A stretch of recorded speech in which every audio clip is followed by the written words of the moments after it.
अस्सलाम वालेकुम वरहमतुल्लाहि वबरकातुहू। वालेकुम अस्सलाम। मुहिम इनसे मिलिए इनसे जानिए प्रोग्राम में हम इस बार आपकी मुलाकात करवाने जा रहे हैं एडवोकेट मोहम्मद साजिद साहब से।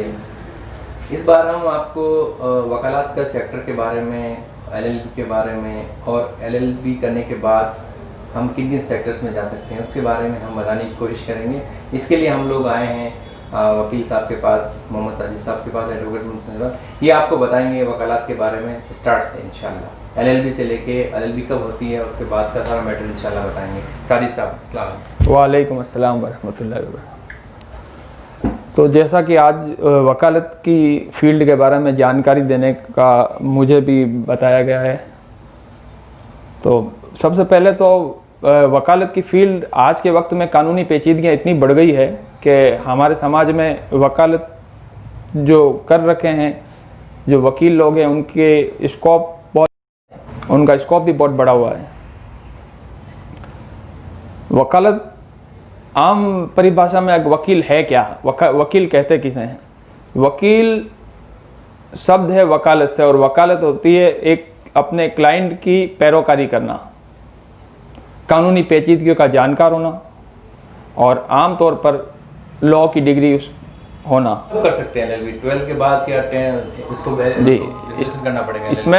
इसमें वकालत फील्ड में अगर कोई आना चाहता है तो आजकल यूनिवर्सिटीज़ में उसको लॉ ग्रेजुएट होना पड़ेगा। ग्रेजुएशन के बाद आफ्टर ग्रेजुएशन 3 साल की डिग्री होती है LLB की, उसको LLB डिग्री एग्ज़ाम देना है और ग्रेजुएशन के बाद में। और अभी यूनिवर्सिटी जैसे हमारे यहाँ JNU, यहाँ इन्होंने एक नई डिग्री शुरू की है 5 साल की। अच्छा। आफ्टर 12th भी यहाँ पर भी NLU की तरह यहाँ पर आए और 5 साल की डिग्री करते हैं, तो 1 साल जो नॉर्मल का यूनिवर्सिटी है ये भी अगर 5 हाँ, ये अभी इन्होंने शुरू की है अभी पिछले 5 सालों में। ये पहले नहीं था, पहले नहीं था। ग्रेजुएशन करने के बाद 3 साल का ये कोर्स होता है। जी। तो इसमें 3 साल में जैसे कितने क्या क्या होता था, 3 साल का कोर्स कैसे होता था इनका, कितने पेपर होते थे और क्या क्या उसमें LLB में यूँ है, नॉर्मल LLB 3 साल आफ्टर ग्रेजुएशन में आप एडमिशन लेते हैं और ये फुल टाइम डिग्री। इसमें कोई एग्जाम होता है क्या इससे पहले? नहीं, यूनिवर्सिटीज में कोई एग्जाम नहीं होता, कट ऑफ लिस्ट के आधार पर एडमिशन होते हैं इसमें। अच्छा, BA के ग्रेजुएशन के आधार पर, और एक और रास्ता होता है जो कि पोस्ट ग्रेजुएशन के आधार पर भी कुछ सीट्स रिजर्व होती है। अच्छा अच्छा। तो उसमें आपने एडमिशन लिया, उसके आधार पर एडमिशन होता है। वकील साहब जैसे कि हमने नाम सुना है NLU के थ्रू ही मतलब ये एडवोकेट बनते हैं, वकालत करते हैं, तो उसका अलग कैसे है, वो अलग कैसे है? NLU ये है कि साहब नेशनल लॉ यूनिवर्सिटीज भारत के सेंट्रल गवर्नमेंट ऑफ इंडिया ने 14 अलग अलग यूनिवर्सिटी हैं देश के अलग अलग हिस्सों में बनाई। अच्छा, पूरे मतलब इंडिया के अंदर पूरे इंडिया में केवल 14 यूनिवर्सिटी हैं। NLU और राजस्थान में जोधपुर में है जो नेशनल लॉ यूनिवर्सिटी।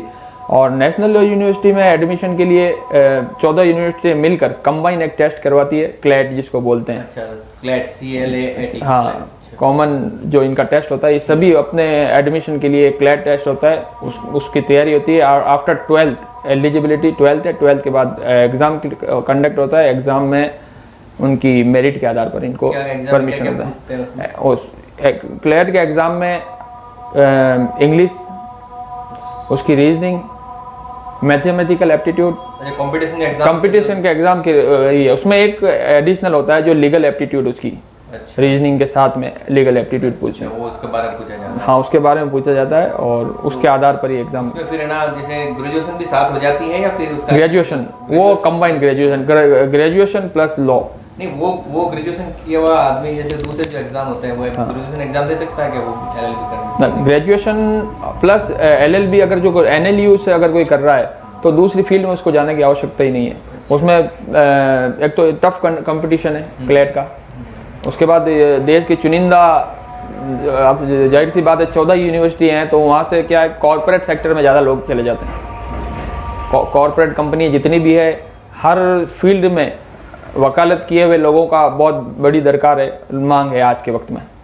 तो कॉर्पोरेट कंपनी है सब, उनको वहाँ से टेक ओवर कर लेती है। वो ड्यूरिंग द उसके लॉ की प्रैक्टिस में आते हैं वो लोग, हाँ प्रैक्टिस में कम आते हैं, उसमें अच्छा उनको स्कोप मिलता है और उनकी पैकेज अच्छे मिलते हैं उसमें। माशाल्लाह। वकील साहब जैसे हम चाह रहे हैं कि जैसे 3 साल का जो पीरियड रहता है, इसमें कोई ट्रेनिंग दी जाती है या इसमें जैसे नॉर्मली जैसे बीए में जैसे एग्जाम होता है? अच्छा, अपने यहाँ पर जो 3 साल की जो डिग्री होती है लॉ की, उस डिग्री में पहले साल 7-9 पेपर होते हैं, फिर नेक्स्ट ईयर सेकेंड ईयर में फिर 9 पेपर होते हैं और फाइनल में 9 पेपर होते हैं।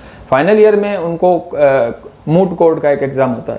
अच्छा, मूट कोर्ट का एग्ज़ाम होता है, जैसे कोर्ट में जो भी प्रक्रियाएं होती है, जो प्रैक्टिकली उनको बताई जाती है, कोर्ट लगाया जाता है और बाकायदा उनको पैरवी कैसे की जाती है सिखाया जाता है, बताया जाता है।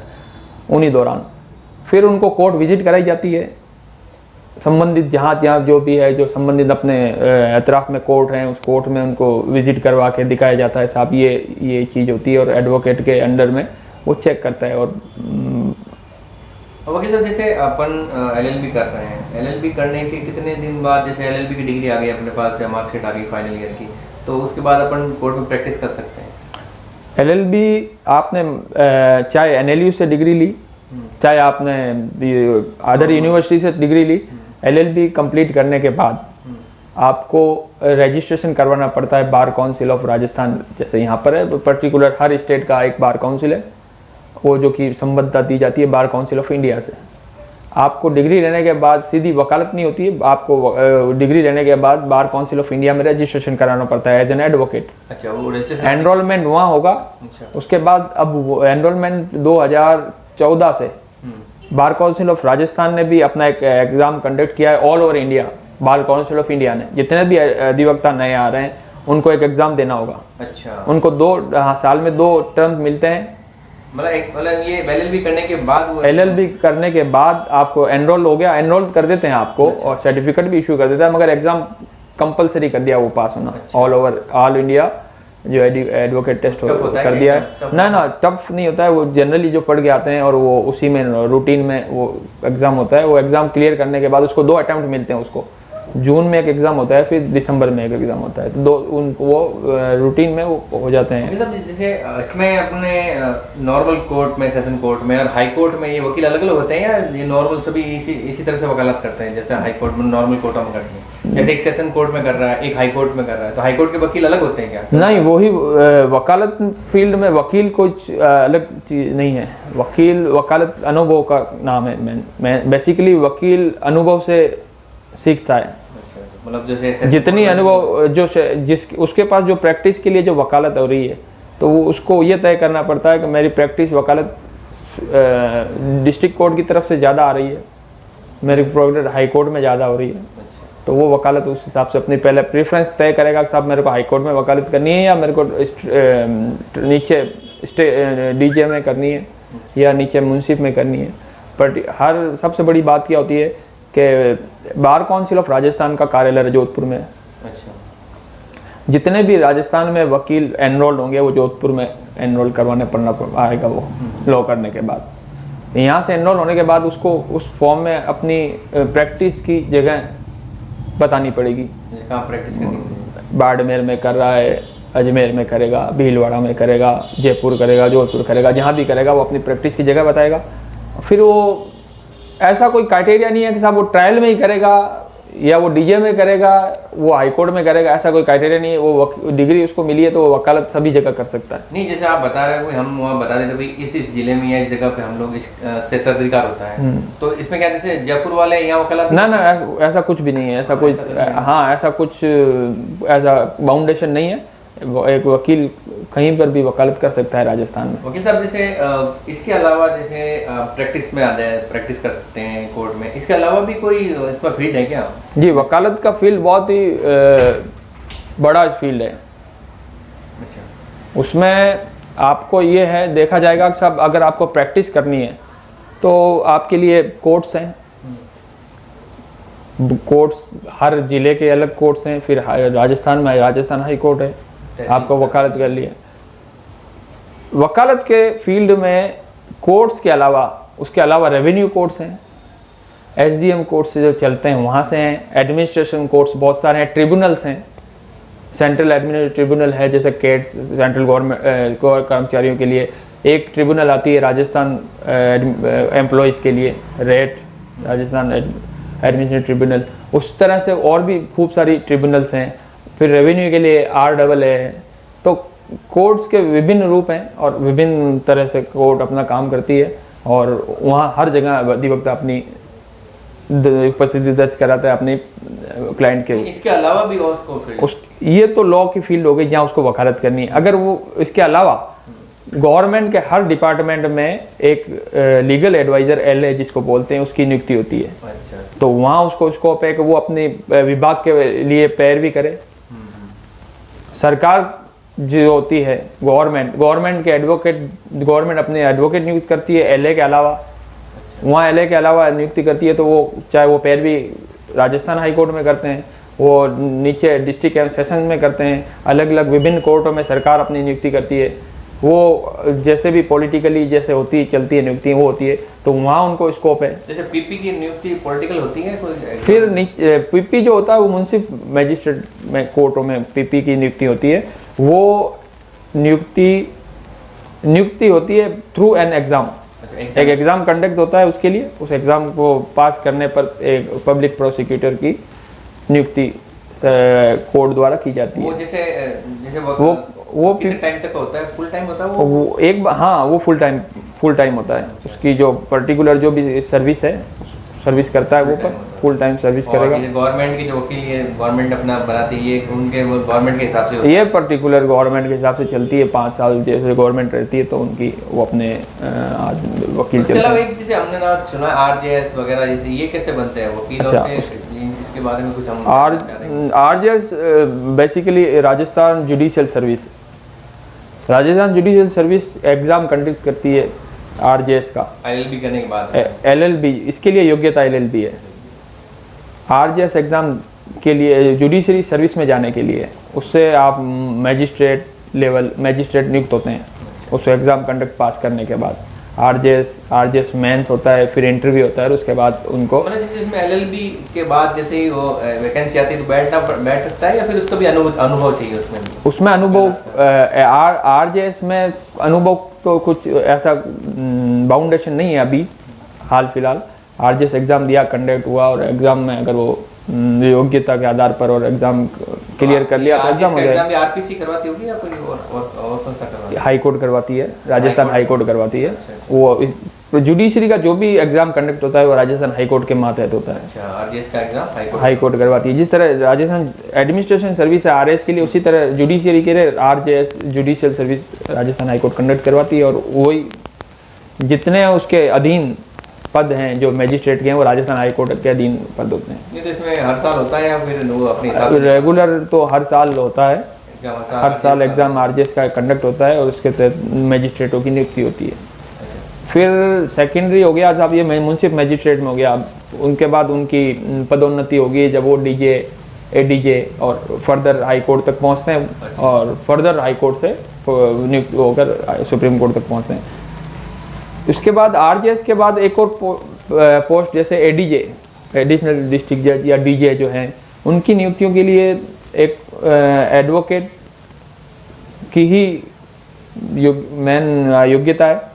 एक लॉ ग्रेजुएट, उसको 7 साल की प्रैक्टिस का अनुभव होना चाहिए और पर्टिकुलर अब कुछ उसको केसेस डील भी करने चाहिए और उसकी ऑर्डर जो जजमेंट होते हैं वो करवाने चाहिए। वर्क देखा जाएगा, उसको इतने जजमेंट दिखाने पड़ेंगे कि भाई ये मैंने इतने फैसले करवाए हैं, इसमें दे दिया गया है। वो एग्ज़ाम देगा ADJ के। अच्छा, उसमें एग्ज़ाम होगा, उसमें थ्रू एन एग्ज़ाम ADJ की नियुक्ति होती है। वकील जैसे जिनका ज़्यादातर वकील PP और जो भी है लॉ ग्रेजुएट्स हैं जिन्होंने 7 साल की प्रैक्टिस कर रखी है और अपना अनुभव दर्शाते हुए। इसके अलावा भी जज वकील कोई है ऐसा जैसे जो जज बन सकता है अपने अनुभव से या किस तरह से?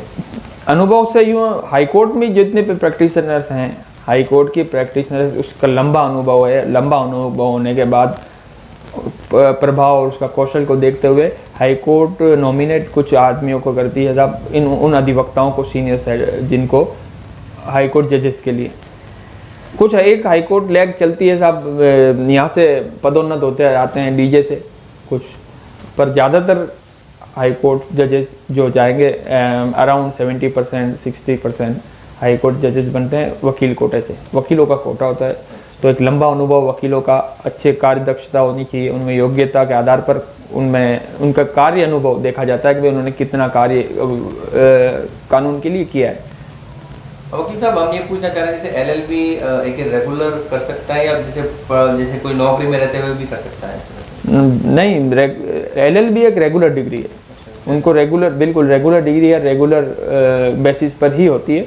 अगर कोई जॉब में है, गवर्नमेंट जॉब में है, तो वो लॉ डिग्री के लिए पहले अपने आवेदन करेगा अपने डिपार्टमेंट से, डिपार्टमेंट उसको अनुमति देगा तो ही वो लॉ कर सकता है, और या फिर उसको अपने वहाँ से